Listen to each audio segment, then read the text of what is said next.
Well, thank you very much, Mike, for inviting me. We, of course, go back a long way, known each other for a very long time. We probably look a lot older, but I think we've probably still both got the fire in the belly that we always had. Probably got us into a lot of trouble, but there we go. Now, I realise that your title was slightly ambiguous in the sense that you asked about the state of economic policy debate. And I immediately jumped to the idea of talking about the quality of economic policy debate. Is that what you're going to do, Henry? Because then I realised, as actually we were driving in, that maybe you were wanting me to kind of go through some sort of the substantive issues in economic policy debate, but too late. I've decided that I think, and given that this is in a sense an inaugural meeting, discussing the quality of the economic policy debate is a really useful thing to do. So you can all nod now. And what I do, and I'm doing this partly for you, Robbie, is that because you like the positives as well as the negatives. I thought I'd kind of structure my talk by first of all talking about what I regard as the positives in terms of the quality of economic policy debate in Australia, and end up with the negatives, but maybe have a little wrap up where I try to be a bit more positive. Well, let me think about the positives. I think it is probably true, and Tony pointed this out to me with the release of my EFO, that governments do release more information than was once the case.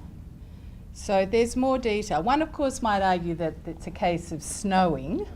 When I kind of got asked to comment on my EFO and I got back to my desk at 2:30 and opened the document to find that it was 300 pages long. I wondered whether there was quite a lot of snowing going on there, and I think there was. But I think one has to, in a sense, be grateful for information. So I think that's kind of a plus. I think, and I guess I speak partly from a sort of sense of self-interest of defending my reputation, I think the Productivity Commission is a really precious institution in the context of quality economic debate. And it's easy because it's sort of part of the Australian furniture to take that for granted. But the reality is that this is really a very unique organisation, and we've got Matt here, and it's sort of spreading through the states, and that's important too. That here is basically a statutory authority that fearlessly deals with issues, in part, of course, those referred to it by the government. So I guess that constrains its activity. But compared with its sort of fathers, grandfathers and the like, of course the Productivity Commission has a remit to do its own independent research. And so I think it's a really valuable addition to the quality of economic policy debate. That doesn't mean that you have to agree with every report. That doesn't mean that, in your opinion, they might have made some errors of judgment. But, I think, and, they're too long, the reports, let's face it, they're like a brick. But, particularly, we've got Ian and his friends, that quality of what I call the history and geography in those reports is also very useful. I would also, having not been quite so aware of this, but have come back to this, put in a plug for the RBA Research Department. They put out terrific stuff. And I don't know if any of you follow this, but I went to one of their conferences this year for the first time in a long time, and really the quality of the papers that were produced by the Reserve Bank Research Department was excellent. So that's, I think, a big plus. I think there are, and I'm saying this partly for you, I'm not sure I believe this anymore, having been an academic for most of my life. There is some strength from the university sector in terms of the quality of discussion about economic policy. I think it's diminished a lot in the last 20 years. And that, I think, is partly because of the incentives that academics face, which is all about getting published in A-star journals. I'm connected with the Melbourne Institute of Applied Economic and Social Research. You would have thought this was paradise, for someone interested in economic policy. But actually, there really is the grind of the incentive to just publish in A-star journals.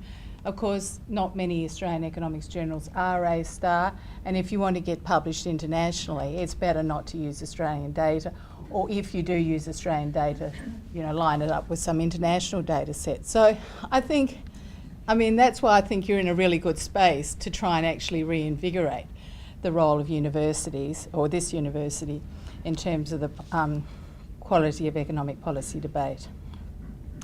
Mike mentioned think tanks. I think think tanks are quite important in Australia, maybe on both the left and right. I think the research is often a bit superficial, but in a sense, if you're wanting to get debate, it's always better to put something down than to think about putting something down. So my reflection would be that it's a pretty good environment for maybe on the right, perhaps on the left, but the IPA, the CIS, but there's per capita and some other ones that I think do play quite an important role in the economic policy debate. And I think, and maybe there's some disagreement with that, I think the internet and the blogging sites has also made a difference to the economic policy debate. And I think one of the big advantages of that is that certainly when I was a student, there was always too much about Australian economic policy. And I think the wonderful thing about the internet is that you can be accessing international sites and going to some of those top quality economists. Quite a lot of the top American economists run blog sites, and Tyler Cowen and Brad DeLong. Well, you can also read Krugman if you want to. But I think that I think takes us out of what is too much, what has been, I think, in the past slightly insular view of Australian economic policy. And then I guess I'd say that there are probably some newspapers that also contribute to economic policy. I think Bob Officer made a interesting point there that, in a sense, if you can go, journal, professional journal and op-ed piece, then you're actually making an impact. So I think newspapers are important, but I kind of think it's probably about 1.5 newspapers that make a positive contribution to the economic policy debate at this point in time. Let me move on to the negatives. I think, notwithstanding the fact that there is a lot more information coming out of government departments, there's also a lot more spin. And, sometimes you read this stuff that's come out of departments and you think that sort of language and that sort of expression would never have been used in the past. So I think that is a real worry. And so there's a sort of slight morphing between the political message and the bureaucratic message, and I think that's a big worry. And I think for less experienced eyes, that can be, I think, very problematic. I guess also there are egregious examples of failure to disclose, and I'm thinking particularly on the failure of Treasury to disclose the details of its modelling in respect of the carbon tax package. Everyone knows that best practice in modelling is that, the specification and coding of the models are to be released so people can first of all replicate and then kind of undertake what if type iterations. And of course Treasury would not have a bar of it. And interestingly enough, the Productivity Commission ended up having to undertake some modelling of its own in respect of the very good report it did on international carbon pricing, because Treasury wouldn't even give their model to another government department or another government agency. Interestingly enough, when the Productivity Commission went over to the Treasury to provide a presentation of the modelling, the Treasury people said, "Oh gosh, we'd like a copy of that," to which the chairman replied, "Well, that's fine as long as you give us yours." That was the end of it.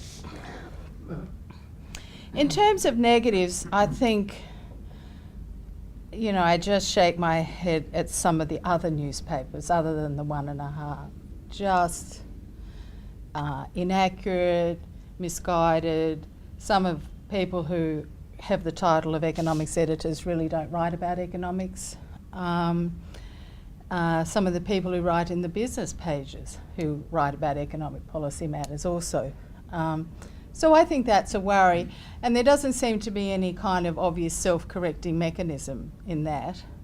I guess they play to an audience, but in terms of quality economic policy debate, I think that's a real worry. Again, you know, on the negative side, I do think universities have vacated the space, and that's partly, I think, why you're seeing more activity by the think tanks, because the space has been vacated. And indeed, I should have mentioned economic consultants like Deloitte's and Frontier and the others that often start off by poaching large numbers of bureaucrats. Or they leave and set it up. And, you know, I think that's a very important thing too. I think ultimately too, the quality of economic policy debate is set by governments and oppositions. So let me make just a couple of points here. I think when you think about what might be regarded as the heyday of economic policy reform, it was when the opposition was also defending good economic policy. That, I think, creates space for a government. And I recall those times with Hawke and Keating. In a sense, the opposition was going further than the government, so it was kind of providing political cover. Now, you might think that there's a sort of political cost for an opposition in doing that. I'm not convinced, to tell you the truth, because, you know, I'm a great believer that you kind of create a rod for your own back in opposition, and therefore, if you are seen as supporting reform, that when you take office, you're in then a sweet spot. It would be my reflection, and I've got Jim Carlton here, is that the best combinations in terms of there being good economic policy is when you have a combination of a Prime Minister and a strong Treasurer. It's generally a two-person team, and of course really it's been a two-man team in Australia. So the best examples, I think, have been where you have both the leader and the treasurer. Often the treasurer may be more forceful than the leader. And you can think of that. I think you can think of that in terms of Kennett and Stockdale as another example of that. And I mean, I do want to make the point, and I know there are always centralists lurking everywhere, that I would like to see in the economic policy debate more discussion of the role of the states. You know, the states are the specialists in human service delivery. You know, the whole, I think, logic of federal financial relations just gets worse as the days go by. And, you know, we are a federation. Federations perform better than unitary states, and we really need to sort that sort of thing out, and I think that would, but you know, when you read a lot of the debate, you know, it's as if the states don't even exist. Let me just finish by saying that, you know, one of the critical things is, when you're talking about economic policy, is to make sure that you're having a whole of economy, community-wide outlook on this sort of thing. And I mean, it might be obvious to people who've undertaken economics degrees, but to me, in a sense, that is the real value of economics. You know, you don't see things in just a narrow sectional way. You can identify winners, losers, redistribution possibilities, and making sure that you take the community-wide perspective. So I'm really looking forward to your initiative, Mike, because I think, you know, within that framework, there are lots of important topics where the debate has kind of gone off the rails. And, you know, I think it'll be a real hit because I think there's a real vacuum. So thanks very much for having me, Mike.